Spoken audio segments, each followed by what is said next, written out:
Good evening, my Real News Midday TV family. Welcome back to the channel for another news update. And in the news this evening, man charged with attempted murder of teen girl in Spanish Town. The Spanish Town police in St. Catherine have arrested and charged a 32-year-old man in connection with the beating and the shooting of a teenage girl last year. On Monday, Kevin McCollum of Beacon Hill in Spanish Town was charged with attempted murder, wounding with intent, assault at a common law, possession of a prohibited weapon, unauthorized possession of ammunition, and using a firearm to commit a felony. According to reports around 10 p.m. on February 13, 2024, the complainant was shot and injured by the accused. It is alleged that the complainant was brought to McCollum to be reprimanded after being accused of stealing a sum of money from a relative. The accused reportedly beat the teenager, brandished a firearm, pointed it at her head, and discharged one round, injuring her. The victim was rushed to the Spanish Town Hospital and later transferred to the Kingston Public Hospital, where she was admitted. An investigation was launched, leading to the recent arrest and the subsequent charging of the accused. A court date is being finalized for McCollum to appear in the St. Catherine Parish Court, where the matter will be mentioned. State of public emergency declared in St. Catherine North Police Division. A state of public emergency has been declared in the St. Catherine North Police Division as tension continues to build in Spanish Town and the surrounding communities due to last week's fatal shooting of the reputed leader of the One Order gang. Anthony Loban, otherwise called the Tickman, was reportedly shot and killed by members of the Joint Anti-Gang Task Force at the 6 Miles in St. Andrew about 10:30 p.m. last Wednesday.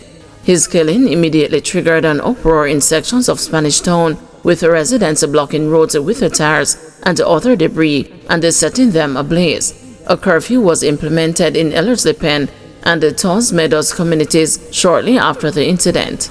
However, security forces have since requested further intervention to address the escalating threat to public safety and prevent further destabilization. As a result, the community is now being placed under a state of public emergency effective Tuesday, January 28, 2025.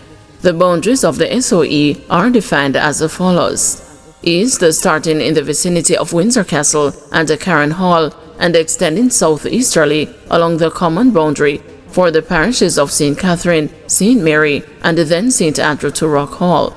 South, thence generally in a southwesterly direction for approximately 33 kilometers at a bearing of approximately 219 degrees to where the communities of Cromarty, Bushy Park, and Old Harbor Road meet, continuing in a northerly direction for approximately 5 kilometers to the P.J. Patterson Highway, thence extending generally in a northwesterly direction for approximately 19 kilometers at a bearing of approximately 307 degrees to where the communities of Old Harbor, Rock River, and the Bellas Gate meet, continuing in a northerly direction along the common boundary between the parishes of St. Catherine and Clarendon to where the parish boundaries of Clarendon, St. Catherine, and St. Anne meet, and the north, thence generally easterly along the shared boundary of the parishes of St. Catherine, St. Anne, and then St. Mary, back to the starting point. The Commissioner of Police and the Chief of Defense Staff are appealing to the public for their full cooperation as the security forces intensify their operations and protect the lives and the livelihoods of all law-abiding residents. Woman who issued a threat against the police in viral video charged. The woman who issued a threat against the police in a viral video following the fatal shooting of Anthony Loban has been charged.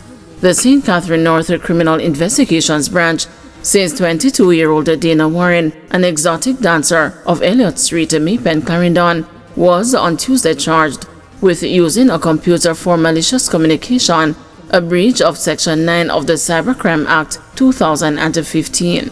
Acting Senior Superintendent Hopton Nicholson, head of the St. Catherine North Police, said investigations revealed that Ms. Warren allegedly used her social media platform to post a video issuing threats, inciting violence, and disturbing the public's peace. She was charged after an interview session in the presence of an attorney. Ms. Warren is scheduled to appear in the St. Catherine Parish Court in the first week of February. Spanish Town business community worried about impact of SOE. The business community in Spanish Town is worried that the state of emergency imposed Tuesday morning in the St. Catherine North Police Division will lead to a significant downturn in commercial activity. A statement from the Office of the Prime Minister said the police division, especially Spanish Town and the surrounding areas, remains volatile following last week's unrest over the fatal shooting of Anthony Laban, the reputed leader of the One Order gang. As a result, the security forces have requested immediate intervention to further destabilization. In an interview with the news, Dennis Robotham, president of the St. Catherine Chamber of Commerce and Industry, said as was expected, commercial activity has been lagging in the market district since the unrest and the subsequent curfew in two communities in Spanish Town. Mr. Robotham said the state of emergency, while understandable based on the security concern, will cause a serious inconvenience for businesses. There's going to be negative impact on the bottom line of business because this is going to compound already what is happening in terms of people coming into the space, commuters, potential buyers, consumers, that sort of thing. People are going to now be afraid to come in or skeptical to come in because of no SOE, because you're going to have checkpoints, that sort of thing. The inconvenience for coming in is going to definitely impact business in a significant way. Showdown looms between government and the opposition over Portmore Parish Bill. With a bill to make Portmore Jamaica's 15th parish to be tabled Tuesday in Parliament, a showdown is expected between the government and the opposition. On the order paper of Parliament is the Countries and the Parishes Amendment Act 2025 to be tabled. The opposition is vehemently against the government establishing Portmore as a parish without a sufficient consultation. It has again accused the government of gerrymandering.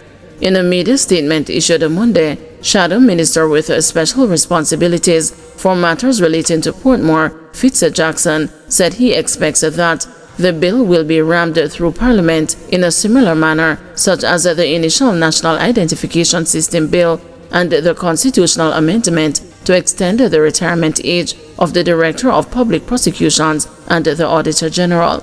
Mr. Jackson claims that the government is solely interested in Portmore becoming a parish to manipulate electoral boundaries and give the ruling Jamaica Labour Party an advantage. He reiterated that the PNP will respond strenuously and forcefully in the courts and on the streets in protection of Jamaica's democratic achievements against the political tribalism over the last 45 years. This bastardly act of gerrymandering, where political boundaries are manipulated for the advantage of an incumbent government, is both backward and retrograde, and only serves to reintroduce political tribalism in our country.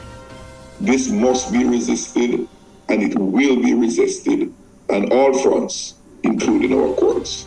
The opposition People's National Party will fulfill its duty to protect the democratic gains of Jamaica and Portmore in this particular instance.